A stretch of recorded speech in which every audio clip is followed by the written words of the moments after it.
Hi friends, welcome to my channel. This is Pradeep. So Sunday fun day.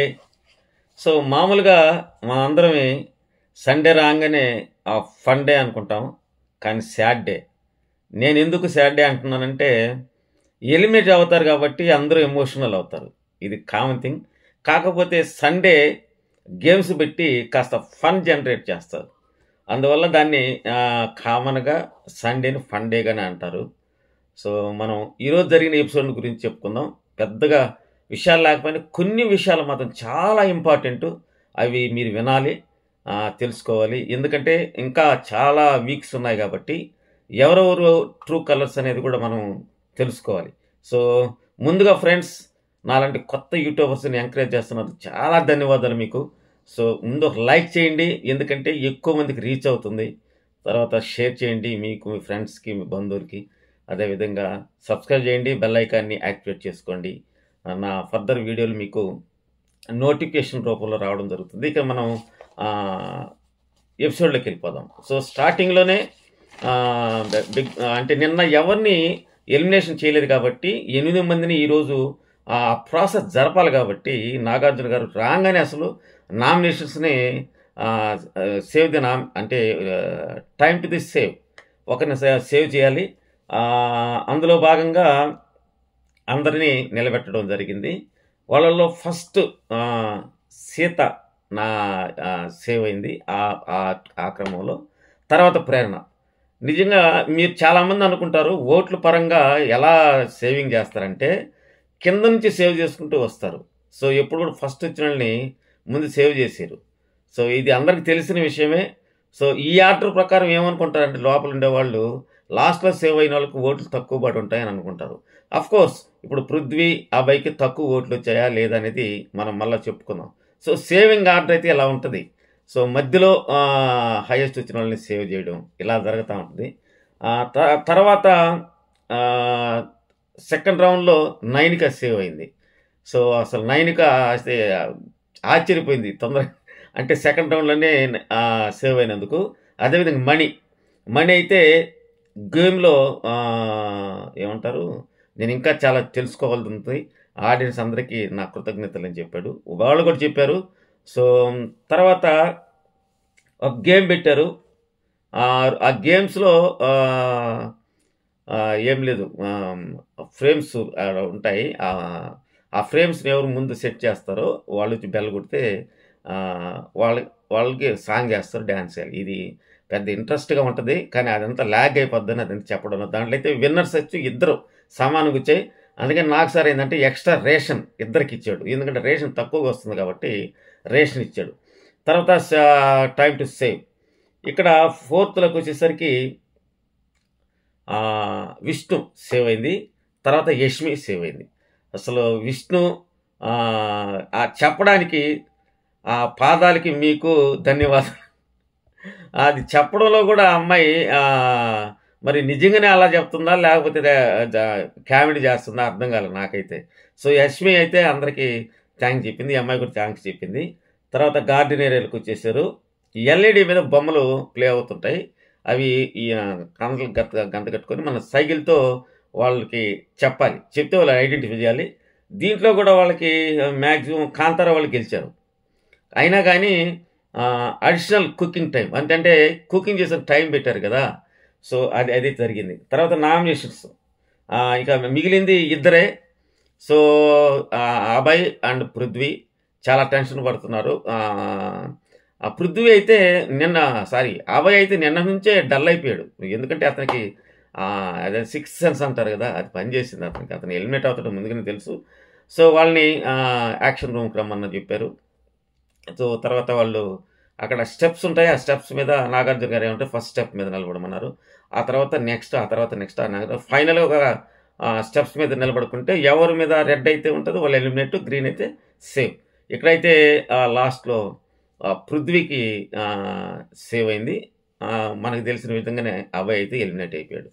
So ఇక్కడ మీరు గమనించాల్సింది ఏంటంటే, నిన్నంత జరిగింది కదా, రచ్చ జరిగింది, రెడ్ కార్డ్ చూపించారు, అందువల్ల ఎలిమినేట్ చేశారు అని అనుకుంటారేమో. కాదు, నిన్న అంత రచ్చ చేయడానికి కారణం ఏంటంటే, రాబోయే రోజుల్లో మిగతా వాళ్ళు కూడా ఆ విధంగా బిగ్ బాస్ మీద నోరు పారేసుకోకూడదు అనే ఉద్దేశంతోనే అది చేశారు కానీ ఇంకేం కాదు. స్టేజ్ మీదకి వచ్చిన తర్వాత చెప్పాడు, నాగ సారు నీకు ఓట్లు తక్కువ వచ్చి అందుకని ఎలిమినేట్ అయ్యావు అని చెప్పాడు. ఇండైరెక్ట్గా నేను జరిగింది వల్ల నువ్వు ఎలిమినేట్ అయినటువంటి కాదు. సో తర్వాత సీత అయితే బాగా ఏడ్చేస్తుంది, ఎందుకంటే వాళ్ళిద్దరూ అన్నా చెల్లెల్లాగా బాగా పెంచుకున్నారు. సో చాలా సొంత చెల్లెల్లాగానే ఫీల్ అవుతున్నాడు అతను. వాళ్ళిద్దరు కూడా బాండింగ్ అలాగే ఉంది. సీత చాలా ఎమోషనల్ క్యాండిడేట్. సో బాండింగ్ పెంచుకున్నదంటే వాళ్ళ మీద అదే ఉంటుందన్నమాట అమ్మాయికి. సో తర్వాత తర్వాత జర్నీ వేశారు కానీ రాత్రి వేసినంత వేయలేదు. కాకపోతే కొన్ని మాటలైతే వేశారు. మనిషి పుట్టారా, అన్నం తినడానికా లేకపోతే తినకుండా ఉండడానికి అంటే టైమింగ్ పెట్టారు కదా, దానికి ఇతనన్న మాటలు. తర్వాత బెలూన్ గేమ్లో కూడా ఇక నుంచి నేను గేమ్ ఆడను, నా ఏంటంటారు సంచాలక మీద లేదు నా కోపం, అంతా కూడా బిగ్ బాస్ మీదే అని చెప్పాడు. తర్వాత సెల్ఫ్ నామినేషనే చేసుకున్నావు కదా అంటే నాకు సారు అవును సార్ నేను చేసుకున్నాను, ఎందుకంటే నేను వాచి మా నాన్నకి నా ఫస్ట్ శాలరీలో కొనిచ్చాను. అది వాడు గమనించి వాడు వాళ్ళ నాన్న షర్ట్ని కూడా వదిలేసి నాకు ఇచ్చాడు సార్. పైపిచ్చి నాకు ఫస్ట్ నేను అనుకున్నంత నెగటివ్ అనుకున్నాను, కానీ చాలా మంచివాడు సార్, నాకు మంచి బాండింగ్ ఏర్పడింది. అందుకని నేను సెల్ఫ్ నామినేషన్ వేసుకోవడం ధర్మం సార్. నేను ఇప్పుడు ఎలిమినేషన్ అవ్వడానికి కూడా నాకు అర్హత ఉన్నది, ఎందుకంటే నేను చేసిన తప్పు చాలా ఉంది సార్ అని చెప్పాడు. నిజంగా ఇక్కడ మాత్రం అబ్బాయిని మెచ్చుకోవాలి, ఎందుకంటే తన తప్పును తను తెలుసుకున్నాడు. అదేవిధంగా తర్వాత ఆదిత్య కూడా చెప్పాడు, మీరు రాంగ్ డైరెక్షన్లో వెళ్తున్నారు 2-3 సార్లు చెప్పాడు అతనికి. ఎందుకంటే ఇతను ఇక్కడ మాట్లాడుతూ అవతల క్లాన్తో పోయి మాట్లాడడం అదన్నీ నచ్చల ఆదిత్యకు కూడా. సో అదైతే జరిగింది. తర్వాత ఏంటంటే బ్లాక్ రోజెస్ రెడ్ రోజెస్ ఎవరికి పెడతామంటే బ్లాక్ మణికి పృథ్వీకి పెట్టాడు, ఎందుకంటే వాళ్ళు అగ్రెషన్గా ఆడుతున్నారు, అదేవిధంగా అర్థం చేసుకోవడం లేదు. మణి అయితే అది అర్థం చేసుకుంటా బేటా మీకోసమే చెప్తున్నాను అంటే చెప్పాడు. రెడ్ రోజెస్ మాత్రం నిఖిల్ సీతకి ఇచ్చారు. సో నిఖిల్ అదే నేను నాకు చెప్పాను కదా, ఫస్ట్ అనుకున్నప్పుడు